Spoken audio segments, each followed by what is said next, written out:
హల్లెలూయా. మరొక దినంలోకి మరలా మనం వచ్చేసాము. 4వ అధ్యాయంలో నుంచి మరి ఒక వచనాన్ని మనం చదువుకుందాం.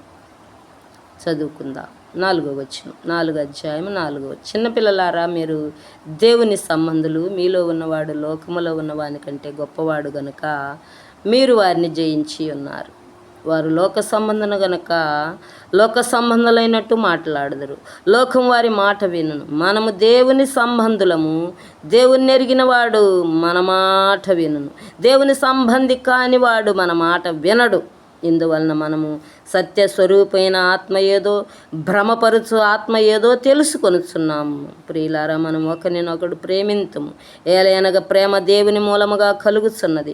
ప్రేమించు ప్రతి వాడు దేవుని మూలముగా పుట్టినవాడై దేవుని ఎరుగును. దేవుడు ప్రేమాస్వరూపి. ప్రేమ లేనివాడు దేవుని ఎరుగడు. మనము ఆయన ద్వారా జీవించున్నట్లు దేవుడు తన అద్వితీయ కుమారుని లోకములోనికి పంపెను. దీనివలన దేవుడు మన యందు ఉంచిన ప్రేమ ప్రత్యక్షపరచబడెను. మనము దేవుని ప్రేమించితమని కాదు, తానే మనలను ప్రేమించి మన పాపములకు ప్రాయశ్చిత్తమయ్యుండుటకు తన కుమారుని పంపెను. ఇందులో ప్రేమయున్నది. ప్రియులారా, దేవుడు మనలను ఇలాగూ ప్రేమింపగా మన ఒకరినొకడు ప్రేమింపబద్ధులమై ఉన్నాము. ఒకరినొకడు ప్రేమింపబద్ధులమై ఉన్నాము. నిజమా? గుండెల మీద మనం చేసుకొని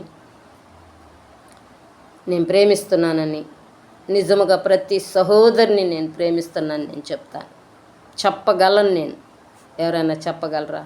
యథార్థముగా నేను ప్రేమిస్తున్నాను నా సహోదరుని నేను చెప్తున్నాను. నేను ప్రేమిస్తూనే ఉంటాను. వాళ్ళు ఎంత వ్యతిరేకులైనా, వాళ్ళు ఎంత నన్ను కాని విధముగా ఎన్ని విధాలుగా నన్ను విసర్జించి మాట్లాడినా, నన్ను కొట్టినా తిట్టినా, నన్ను ఎంత అవమానపరిచినా నేను వారి పక్షంగా నేను క్షమించుటకు సిద్ధ మనస్సు కలిగి ప్రేమిస్తూనే ఉంటాను. ఎందుకంటే మీరు ఒకరినొకడు ప్రేమించుకోడని ఆజ్ఞనిస్తే ఆజ్ఞాతిక్రమమే పాపమని వ్రాయబడి ఉంది గనక, ఆ ఆజ్ఞను శిరసావహించకుండా ఆజ్ఞను అతిక్రమించి మేము సేవకులం, మేము బోధకులం అంటే దేవుడు చూస్తా ఊరుకోడు.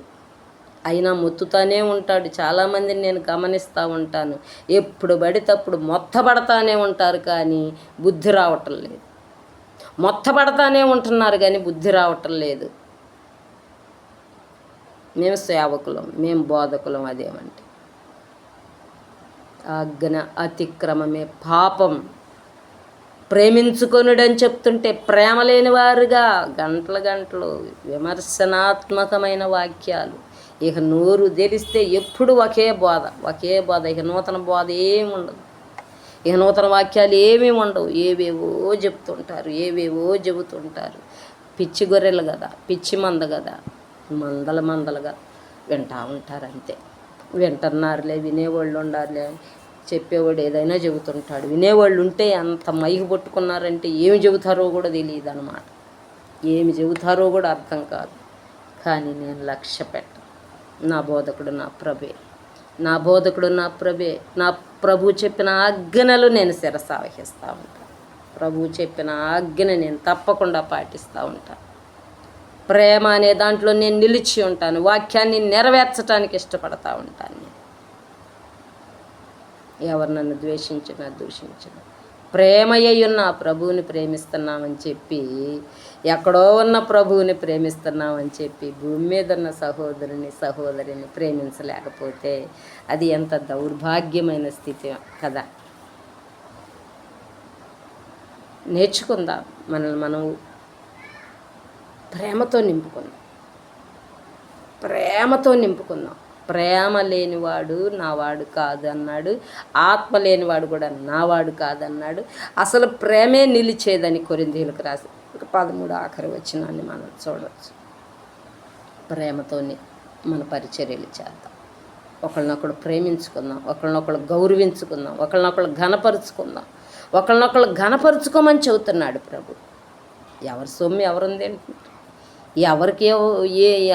ఎవరు ప్రేమ ఒక్కటి చేసుకుంటే చాలు, ప్రేమించుకుంటే చాలు. మనం దీవించబడతాం, ఆయురారోగ్యాలతో నింపబడతాం. ఎప్పుడు ఆసుపత్రులే, ఎప్పుడు మందులు మెంగటమే. ఎప్పుడు మందులు మింగి బతకటమే. చాలామంది నేను చూస్తూ ఉన్నా, సేవకులే ఎక్కువ శాతం, సేవకులే ఎప్పుడు మంచాలు పట్టటమే. మళ్ళీ దేవుడు కృప కలిగినోడు కదా, దీర్ఘశాంతం కలిగినోడు కదా, లేపుతా ఉంటాడు, లేపుతా ఉంటాడు. వారి ప్రేమతో నింపబడేంత వరకు వాళ్ళని ప్రభు అలాగే చేస్తాడు.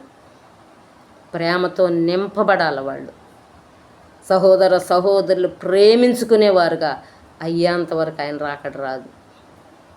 ఆయన రాకడ ఎప్పటి వరకు రాదంటే మనందరూ సరిచేయబడేంతవరకు, మనం ప్రేమతో నింపబడేంతవరకు, లోతైన ప్రార్థనాపరులంగా మనం మార్చబడేంతవరకు, కన్నీటి ప్రార్థనతో విజ్ఞాపనకర్తలుగా మనం సమయమనక అసమయమనక ప్రార్థనా యోధులంగా మనం నిలిచేటప్పుడు దాకా ప్రభు రాడు.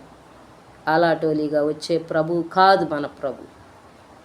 త్వరగా రాబోతున్న మాట వాస్తవమే, కానీ అంతగా విడిచే వారిని విడవబడాలి అని ఆయాసపడతలు అందరినీ తీసుకొని సంఘం అంతా నిత్య నూతనంగా చేయబడే ముడత మచ్చ డాగు కళంకం లేనిదిగా చేసి అప్పుడు ప్రభు వస్తాడు, తన సంఘాన్ని తీసుకొని వెళ్ళిపోతాడు.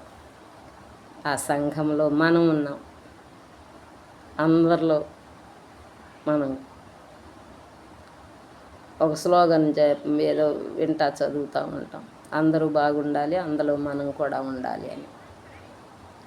నేను చెప్పే స్లోగన్ ఏంటంటే అందరూ రక్షించబడాలి, రక్షింపబడిన దానిలో మనము మన కుటుంబాలు ఉండాలి, ఆయన రాకడలో మనం ఉండాలని నేను తెలియచేస్తూ నా మాటలు ముగిస్తూ ఉన్నాను. పరిశుద్ధుడైన తండ్రి,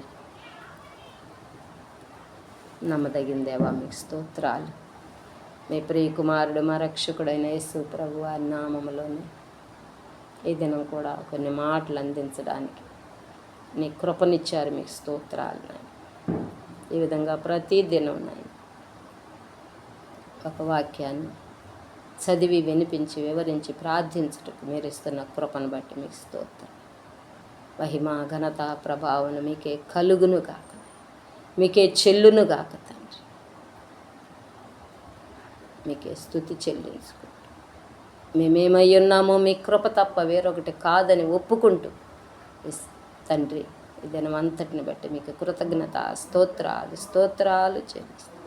నజరేయుడు ప్రియుడు రక్షకుడైన యేసు ప్రభు వారి అతి శ్రేష్టమైన ఉన్నతమైన ఘనమైన నామములోని పరిశుద్ధాత్మ ద్వారా ఈ ప్రార్థన మనవులు అడిగి వేడుకుని మీ దగ్గర జవాబులు పొందుకొనిచున్నాము. మమ్మల్ని అందరినీ కన్నా మా పరలోకమందున్న మా పరలోకపు తండ్రి.